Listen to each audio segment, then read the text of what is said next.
We drove about 2.5 hours. There was a lot of traffic and we were so nervous. I actually drove by the building and had to go back to look for it again. In August 2021, Jamie Davis Smith enrolled two of her kids, a 6-year-old son and 10-year-old daughter, in a study to test the safety of the COVID vaccine for children. And she didn't miss the turn because she was nervous about her kids getting the shots. She was worried about the opposite. Even though they were accepted into the study site was very clear that the kids had to be healthy enough to participate. Their COVID test had to come back negative, which I was pretty sure it would, but you never know with COVID. So I was nervous about that something would go wrong and they wouldn't be able to get vaccinated that day. It was a very long appointment. They were examined head to toe. They had blood taken. They were tested for COVID. There was a long wait to defrost the vaccine. That alone took about 45 minutes. And I'm actually tearing up a little now, but when I saw the nurse come in with the vials, I started crying and I tried really hard to hide that from my kids, even though I warned them I might be crying from happiness.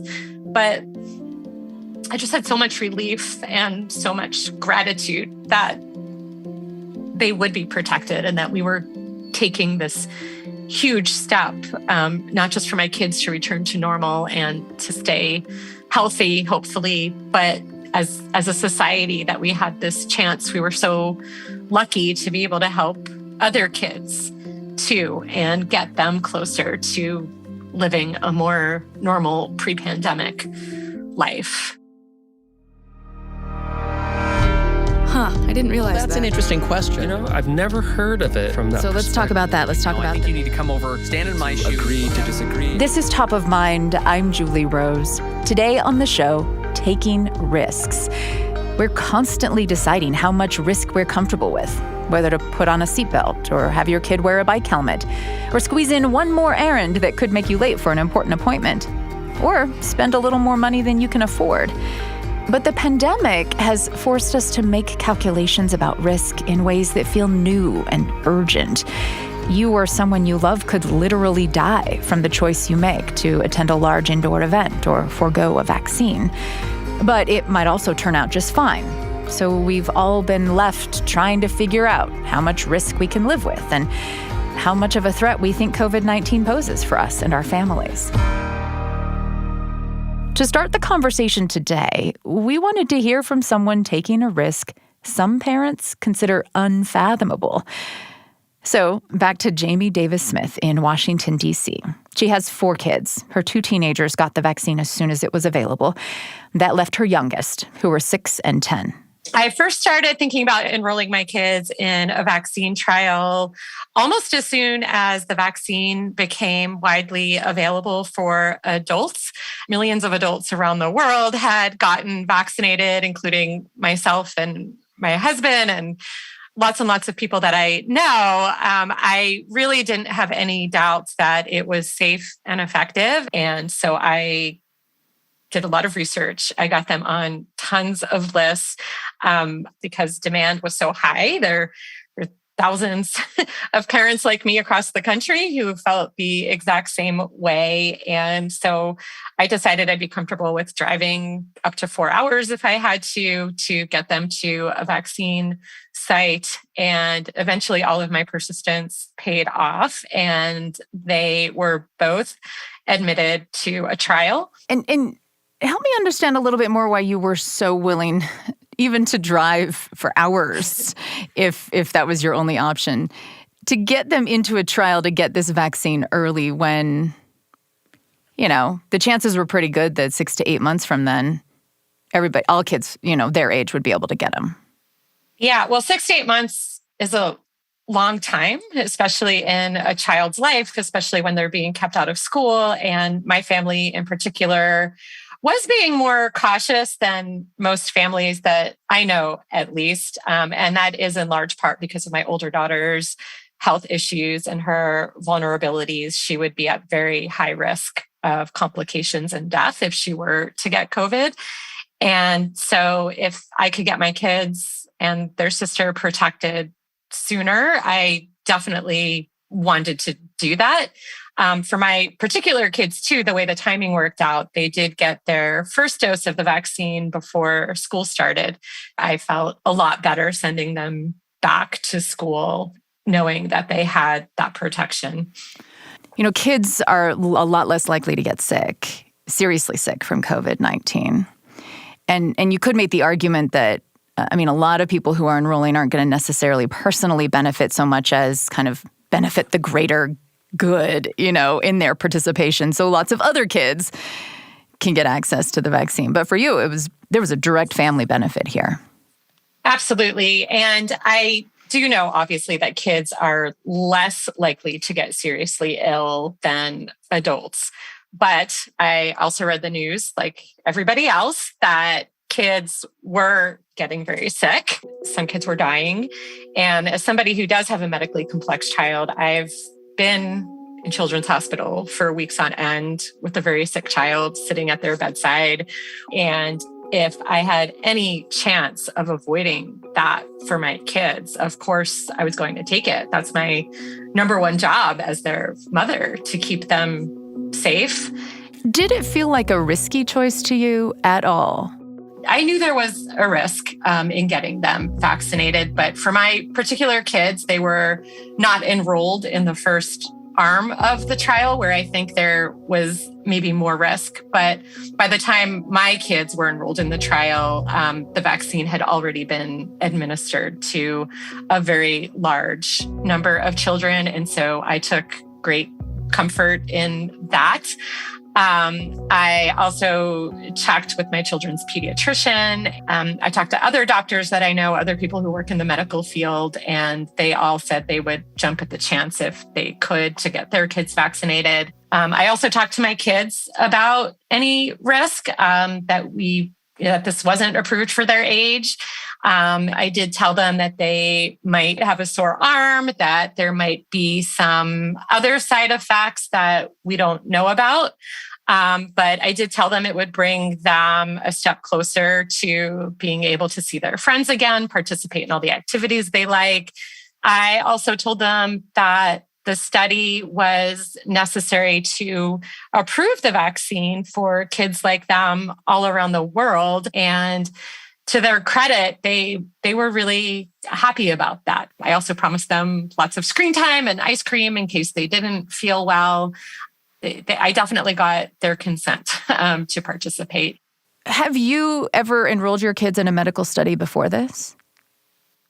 No. I honestly, before COVID, never even considered it. I don't think I would have enrolled my children in a study, but through this process, I learned a lot more about how studies work. And so I don't know that I would necessarily enroll them in a study in the future, but I think I would definitely be more open to considering it.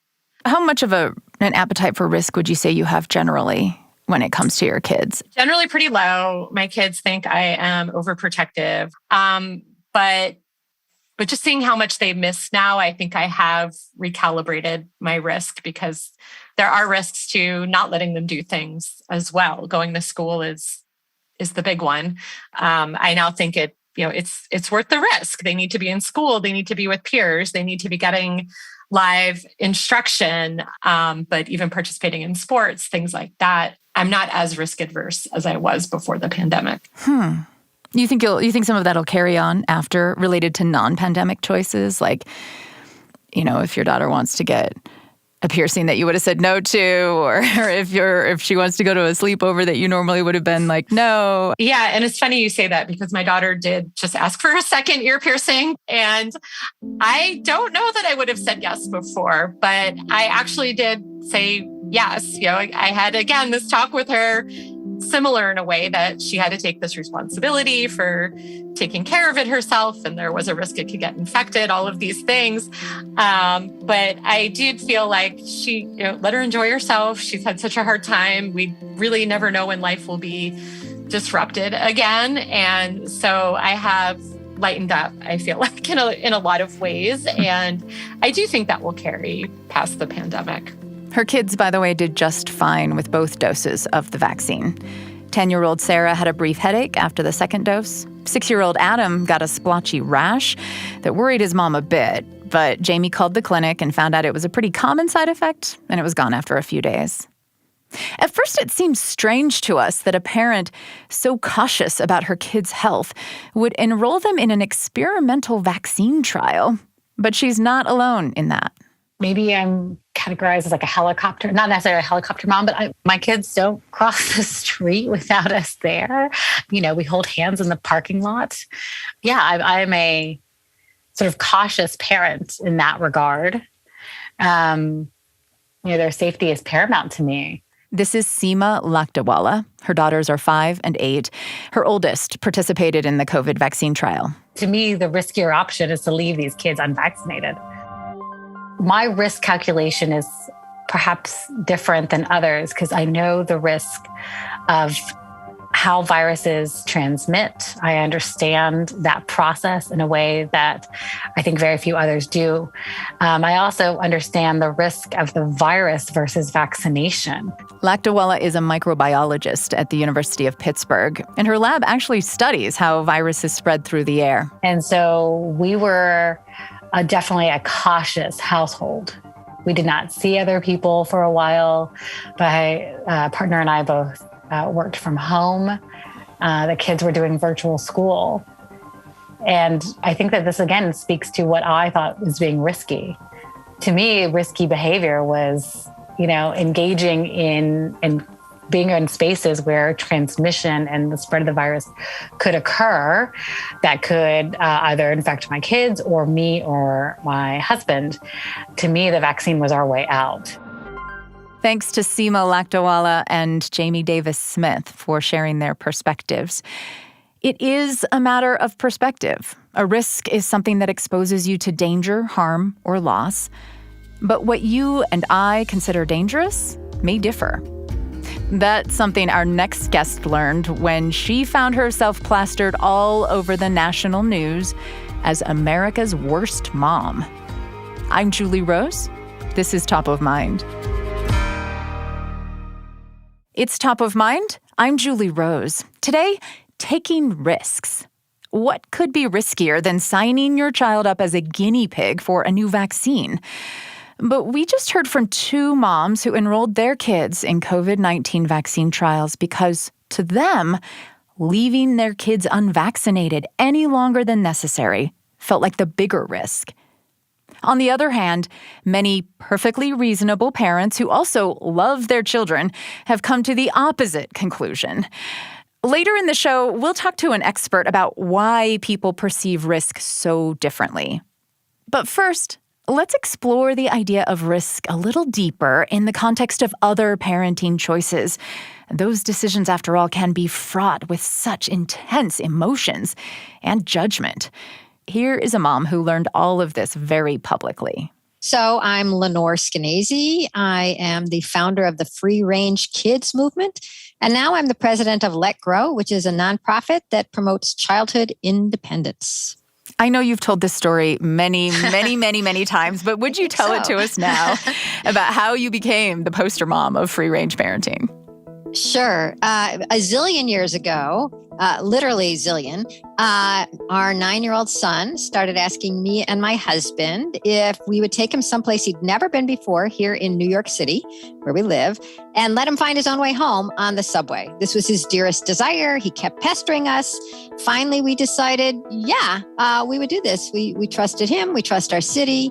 We're on the subway all the time. We don't have a car. So one sunny Sunday, I took him to Bloomingdale's, which is such a fancy department store that he had never been there and I'm rarely there. And I left him in the handbag department.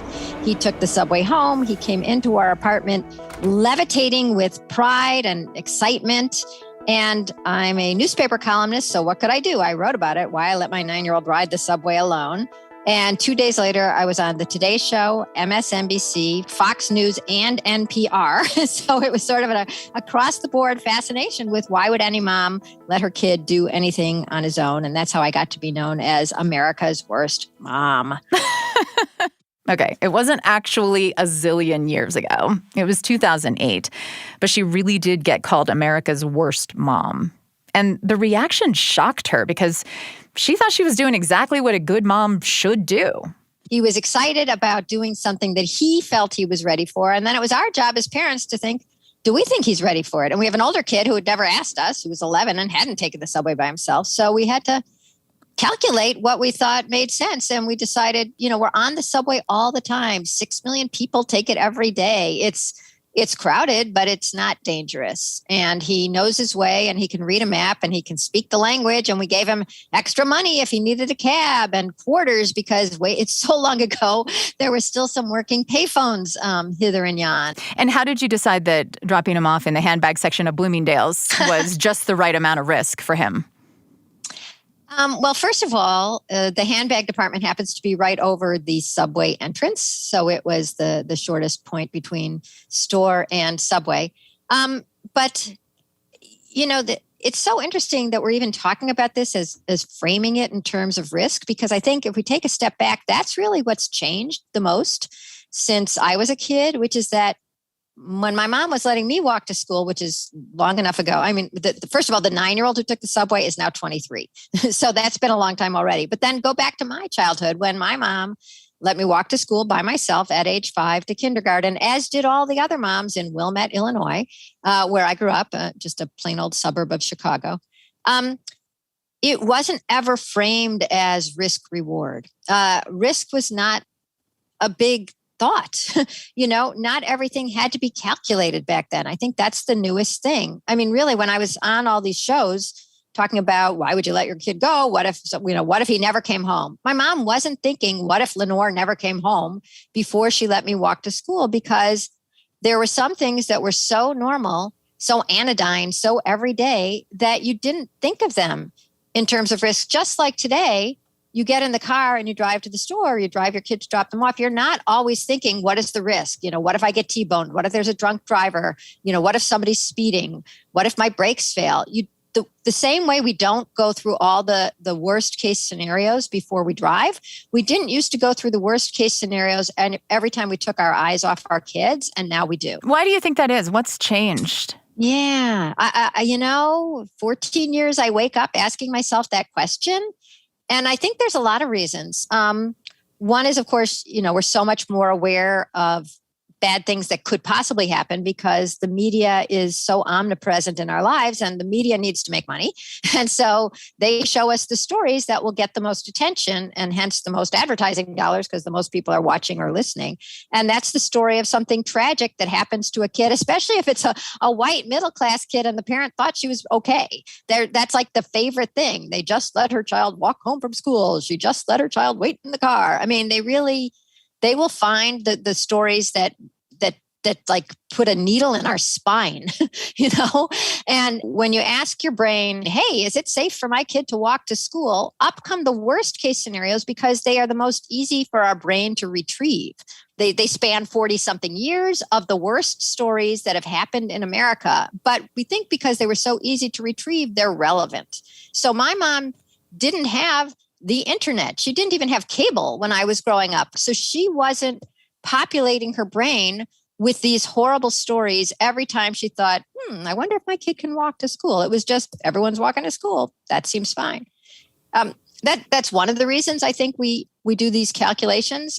There are some other reasons, I think, and one is sort of almost spiritual, which is we really think we have a lot of control over our lives because we do, to the point where you could warm your seat in a car and not my seat in a car, right? So when you feel like you can control almost everything, it starts seeming like if anything goes wrong, it's because you didn't exert enough control. So the idea that bad things happen to good people is like, no, it doesn't. If you were paying more attention, if you were a better parent, if you thought more, harder about these worst case scenarios and prevented everything from ever happening, and you thought to that worst case scenario first before you decided my kid can wait in the car or walk to school, nothing bad would ever happen. So we've lost any kind of sympathy for the fact that, whether it's the Lord or fate, something works in mysterious ways and we aren't in control. When you think you're in control, you're actually more nervous because everything is up to you. We should define what free range actually means to you. I'm glad. Yeah, that's good because I sometimes Google free range and it appalls me what I see. free range kids is an old fashioned idea of child rearing, which is that our kids are smarter and safer than our current culture gives them credit for. So we can give them some independence and some responsibility, both of which have been waning in that parents now are with their kids a lot. They drive their kids a lot of places that the kids could get to by foot or by bike. They watch over things. They're almost required to. I mean, pre-COVID, parents have to go to the school all the time for read-alouds and publishing parties and other parties. It's almost like the kids became Velcroed to their parents. So free range is unvelcroing them. It's not saying, I don't care if you do your homework. It's not saying, I don't care if you run in the street at 3 a.m. It's responsibility and some independence combined, both of which are in short measure today. But it's always a calculation. And if your kid disappoints you or turns out to be irresponsible, then you can take some of that freedom away until they prove themselves anew. But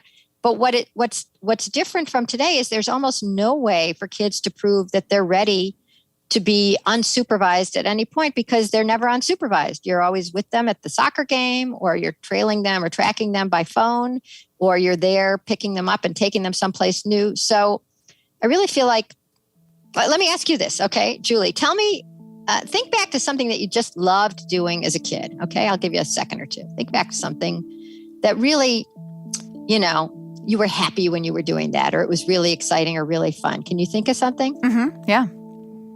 Okay, now I'm going to ask you, I'm not even going to ask you what it was, but I'm going to ask you this question. Was your mom with you? No. Nobody ever says, oh yeah, she was right there. She was helping us build that fort. She helped me, boosted me into the tree. And then she kept calling directions from down below and urging me to be careful and watch out for that branch. Nobody remembers their happiest childhood memories. They loved their parents and they loved time with their parents. But what they really appreciated was becoming part of the world. So to that point then, do you think that requiring students to wear a mask at school runs counter to the fundamentals of free-range parenting? No. I actually don't think anything about masks on or off has anything to do with free-ranging, because really what we're talking about is, when I talk about free-ranging, I'm talking about kids gradually becoming independent. That has nothing to do with germs. Right? That has to do with activities. So I'd say free range during COVID, letting kids walk outside, play, take some time off from school and, figure out stuff on their own from YouTube, all the stuff that has to do with kids doing things. What I'm talking about is independence as opposed to precautions. For instance, riding a car, I would always recommend seatbelts. That's not a free range decision. That has nothing to do with you making something out of your life. You've worked to pass laws in some states that protect parents. If they let their kids have some free range, like to go to the park alone, say, at the end of the block. Mm-hmm. And the laws are there to protect parents from getting arrested or getting reported to Child Protective Services. Why has that been important to you? Because when parents know that their kids are ready to do something like go to the block, go to the end of the block to play at the park, or stay home alone while mom picks up dad from the train or whatever, it should be a parenting decision and not a decision that gets second guessed by the state. The state is allowed in only when a parent is literally putting their child in danger. And I think we all, I think it's pretty clear that a 3-year-old playing outside in the dark is in danger. Whereas if I think my 7-year-old is ready to stay home alone, and maybe I'm working 2 jobs, right? A lot of poor people don't have constant money for constant childcare. And so if I think my kid can come home with a latchkey and get herself a snack and watch TV or scroll through TikTok and do her homework for 2 hours before I get back from my second job, that should be up to me and not the state. And I don't have to second guess, what if somebody else with an inflated sense of danger, we were talking earlier about the ease with which we can remember and think of horrible scenarios, even if they're very rare. Well, just because rare things sometimes happen doesn't mean that I'm not allowed to trust the odds and trust my parenting and trust my kid and trust my neighborhood. Just like I'm allowed to have stairs at home. Sometimes kids fall down the stairs. I'm allowed to feed my kids solid food, even though sometimes kids may choke. You're allowed to make decisions that are the best for your kids and And you, the parent, know your kid the best. That's very important to me, because otherwise there's no freedom for children or for parents. I think a lot of parents have struggled with trying to put in context rare bad things that might happen during the pandemic, right? Because I think that they're struggling always to put in context rare dangers. I mean, what do you think of the line, I just couldn't live with myself if something terrible happened, and then parents shutting down and not allowing their kids to. I mean, I talked to a parent who's wasn't allowing his kid to walk a couple of blocks in the suburbs because he was so afraid of, like, not that something bad would happen, but if, God forbid, the one in a zillion chances it did, he would feel so guilty that he just decided, forget it, I'm not going to let her walk. What do you think of that? Well, I think that's the same kind of urge that a lot of parents are feeling, even if they don't want to be feeling it during the pandemic, because, what if my kid is the one that has to end up on a ventilator, even though that's very rare, right? I mean, what parent could live with that? And so even though, we may know that it's a rare risk, if you have the ability not to take that risk, it feels like you're obligated not to take it.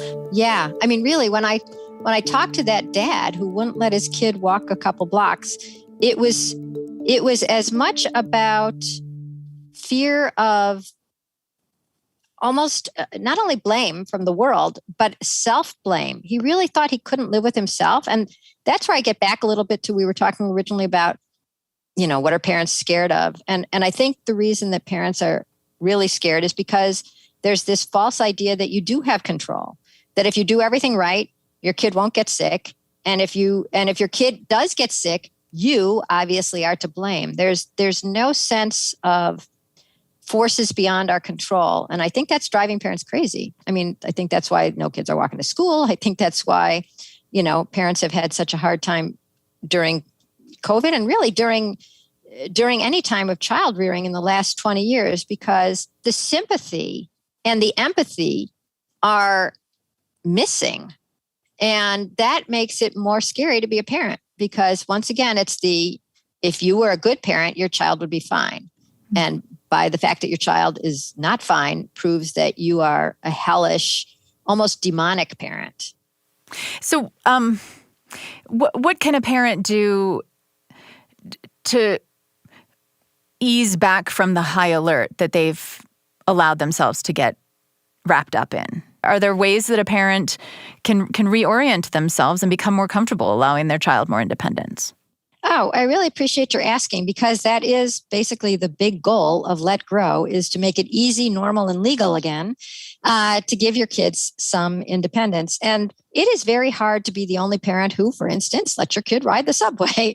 So what we highly recommend is get your school to do the Let Grow project, because you will not be the only parent doing it. All these other parents and all these other kids are going to be doing it at once. So you won't feel, crazy or lonely or judged. So the Let Grow project, which is free, and all the materials are on letgrow.org. And the project is this: your homework assignment is to go home and do something new on your own that you've wanted to do, but for one reason or another you haven't done yet, without your parents. And of course, you sit down with your parents and you talk about it. It can be anything from, sometimes kids make a scrambled egg, and you would be surprised how many 7th graders are excited to make a scrambled egg for the first time because they've never been allowed to use the stove. Some kids ride their bikes to the store. Some walk to the park. Some, go knock on a friend's door and see if she can come out to play, as ancient as that sounds. But once you see your kid do that, once your kid does go to the store and comes back with the milk or the juice or a candy bar or whatever it is, that is the only thing I've seen that changes parents, is the actual excitement and the joy of seeing your kid blossom on their own, doing something without you helping. It's like, do you ever watch The Music Man? So remember, at the end, all the kids are playing their instruments so horribly, and all the parents are going, "That's my Barney!" It's so great. He was my Barney! Wonderful, Barney. That's Eddie's clarinet.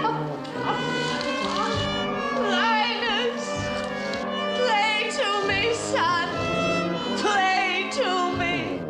So when you see your kid do something independently, it breaks this ice of fear that we've been talking about that has grown up in the last generation or two where letting your kid do anything seems too scary and crazy and dangerous. And then instead of feeling like you have to be with them all the time and only your presence can keep them safe, you start feeling like, wow, that's my kid growing up. Wow, I'm impressed. Or wow, that was great. Or hey, great job.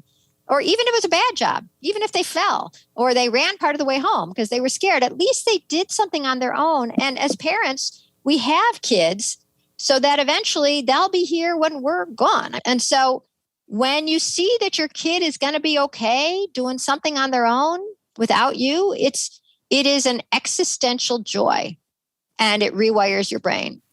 Lenore Skenazy is founder of the Free Range Kids Movement. Her nonprofit is called Let Grow. This is Top of Mind. I'm Julie Rose. So if learning to be more comfortable with things that feel risky is a matter of rewiring your brain, what's going on in the brain of someone taking the kinds of risks most of us would consider insane? With the free soloing, obviously the consequences are extremely high. For the most part, if I fall off, I will die. It turns out free solo climber Alex Honnold's brain is unusual. Today on Top of Mind, taking risks. Thanks for tuning in. I'm Julie Rose.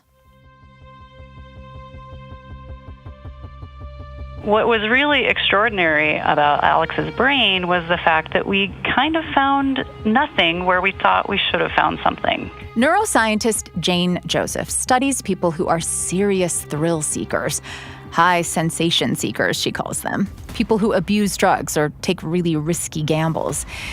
In 2016, she got an extraordinary opportunity to analyze Alex Honnold, the world's best free solo climber. Now, in case you didn't see the Oscar-winning documentary Free Solo, picture a wiry guy scaling a sheer granite cliff in Yosemite. It's as high as a 277-story skyscraper. And Alex Honnold is just flying up the face, jamming his hands and his feet into tiny cracks as he climbs, often hanging on by just his fingertips. And he's doing it with no safety gear, no ropes, no net. If he slips, he dies. As you're watching him do this, you're probably thinking, okay, either this guy has a death wish or something is very wrong with the part of his brain that feels fear. So Dr. Joseph invited Alex Honnold to her lab at the Medical University of South Carolina, where he climbed into an fMRI scanner and watched a disturbing slideshow. Yeah, so we had shown Alex a bunch of images that were pretty intense. Some were very gruesome. Some were very pleasurable, but kind of sketchy. They're very intense stimuli. And in most people, the amygdala, which is often considered the fear center of the brain, would activate intensely to many of these images. So we wanted to see, okay, well, if, as many people think, Alex doesn't show fear or experience fear, then he will basically not activate his amygdala to these images.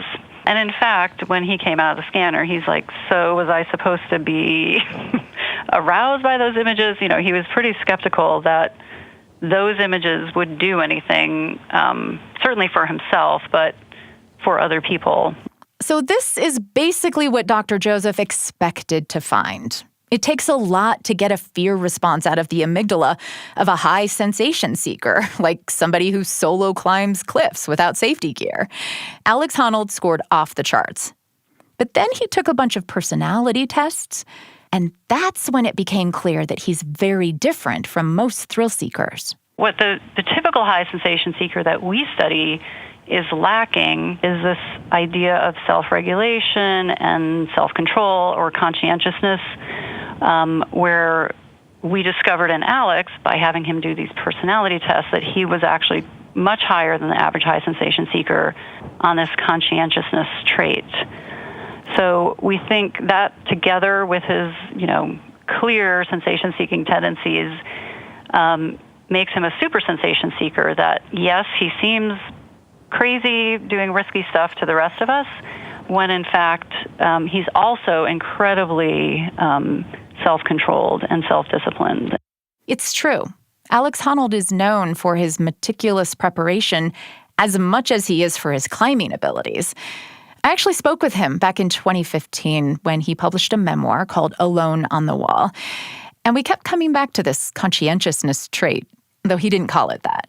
Yeah, well, so that's a big part of why I wrote the book, is because people watch like a YouTube video and they're like, oh, wow, you just walk up to a cliff and climb it without a rope. And I'm like, no, most of the routes I've climbed before, and I've climbed them with partners, and I've like talked to friends who have climbed them, and we've talked about the individual sections of the route. Then I sort of decide how much preparation I need. But that can vary from, spending multiple days on the wall by myself with ropes, like working on it, to just climbing it once with a partner and being like, okay, I can do this, and then just doing it. I mentioned earlier that Dr. Joseph was interested in Alex Honnold because she studies high sensation seekers who are prone to destructive behaviors like drug use or gambling.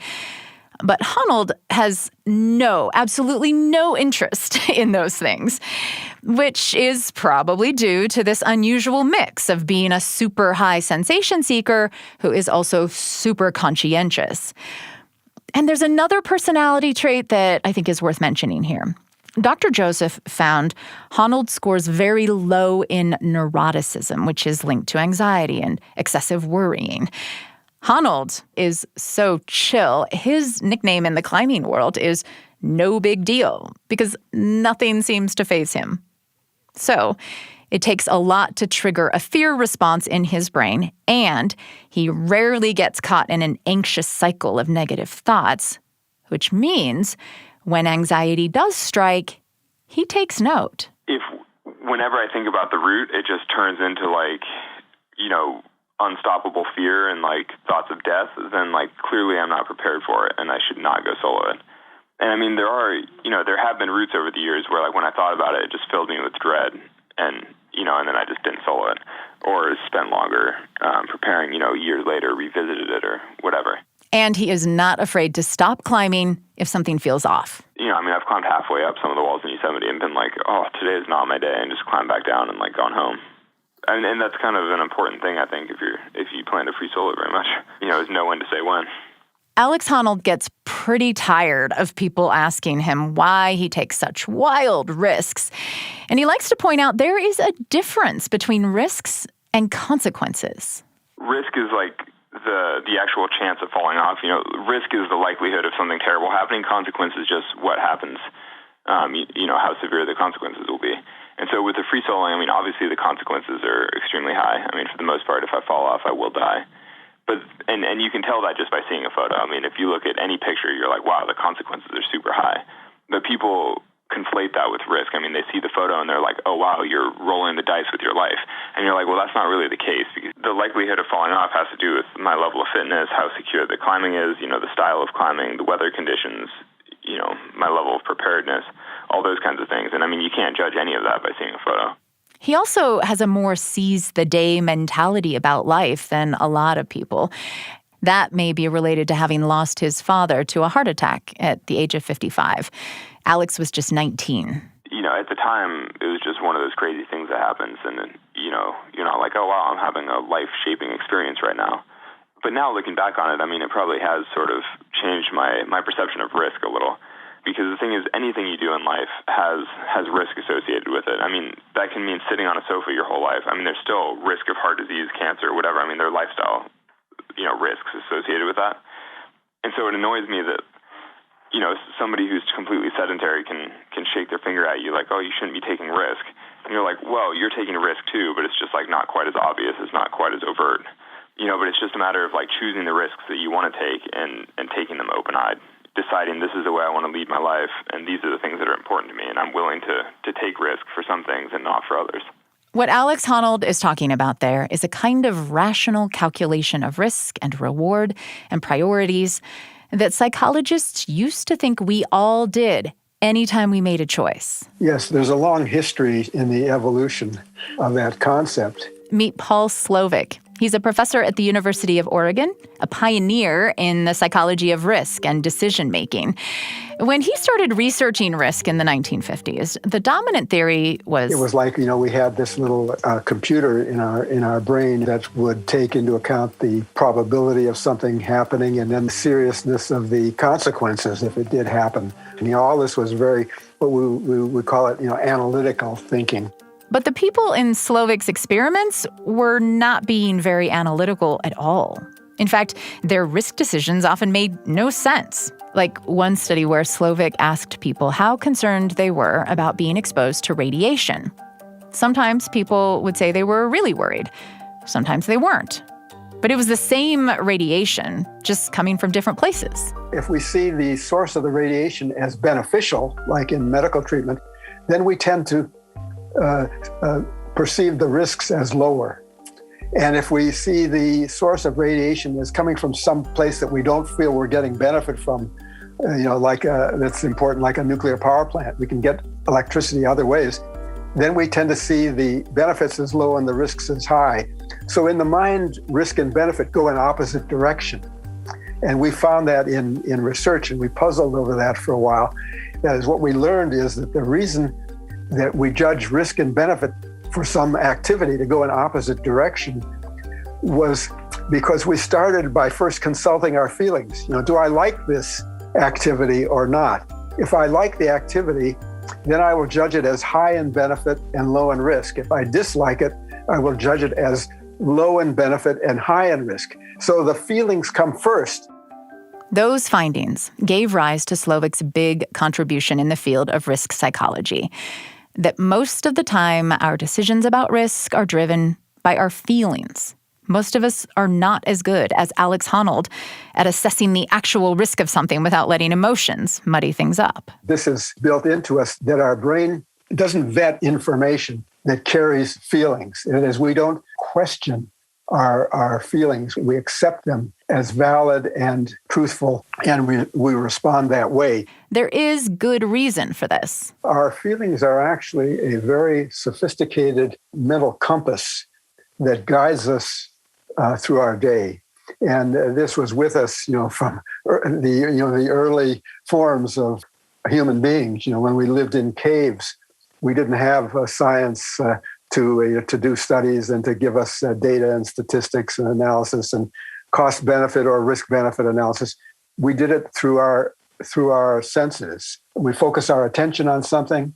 Information comes to us. It comes into the brain and it creates feelings. If it's something that it feels good, we approach it. If it feels bad, we retreat. And this happens very, very quickly, often in a small fraction of a second. We can size up a sound or a sight of something, a person coming at us. Do they look friendly or hostile? It is easy. It doesn't take effort. It's fast. It feels right. And most of the time, it is right. But when it's wrong, we end up making decisions that have no basis in fact or logic. We already heard how people view the same type of radiation as less risky if they feel like it gives them more benefit, which makes no logical sense. The same is true for harmful behaviors that also happen to be enjoyable. Our feelings are tuned or honed by our experience. So if the experience is positive, we'll tend to view the activity as positive. They've found this with smokers who consider smoking less risky to their health compared to people who don't smoke. On a more subtle level, I bet there's something you do or consume in your own life that carries the risk of negative consequences. But since you enjoy it, those positive feelings overpower the negative ones that might give you pause. Slovik says we're also prone to familiarity bias. That is, things that have happened over and over again create more positive feelings than those that are infrequent. Think about driving versus flying, for example. I drive every day, but I get on a plane maybe a couple of times a year. Now, if you just look at the lifetime odds, I'm 10 times more likely to die in a car crash than I am in a plane crash. But which one feels riskier? Flying. because it's less familiar to me. And also because when plane crashes do happen, they get a ton of attention. Which brings us to another common mistake our brains make when assessing risk. We use our memory of past instances or our ability to imagine this happening as the cue for how likely it is to happen. There are things that make something easy to remember without it being more likely. Like if it's something that carries a lot of emotional feeling, something that's very dreadful, and therefore it will stay in our memory, doesn't necessarily mean it's more likely. A famous example of this is when the movie Jaws came out. And people were afraid to go into the water, because of the risk from sharks. Swallow you whole. You're going to need a bigger boat. So it made those risks very available in our minds, but that doesn't necessarily mean that this was likely to happen. Statistically speaking, the average American is 3,000 times more likely to die from drowning than from a shark attack. But tell that to someone who's seen Jaws. It probably won't change their mind, because it also turns out feelings are terrible at math. So when we're judging risk based on instinct, Slovik says the results don't always add up. Because if you say that something happens to 20 people out of 100, so you have an image of that happening. And if this is something bad, that image conveys bad feelings, negative feelings that makes you worried about 20 out of 100 more than if you heard it happens to 20%. 20% doesn't convey any images of people getting injured or sick. That doesn't make any logical sense. But again, that's when we're just trusting our feelings. And your feelings are also shaped by your identity as a member of a culture or social group. Yes, this is all too real in today's world. When you look at the reaction to COVID, we have our tribes that we pay attention to. We are Democrats see the threat of COVID as much greater than Republicans, or liberals see it as much greater than conservatives. So again, this is taking the information that is put forth by the public health people, the statistics or whatever, and the media and social media, and interpreting it in completely different ways that is consistent with our reference group. One of the most important types of information where our feelings fail us is when that information is about something that is large in scale. It's about large numbers of people in distress, starving or being attacked by their government, as in genocide or other mass atrocities. Our feelings don't grasp that reality. Our feelings are very attuned to small numbers of people.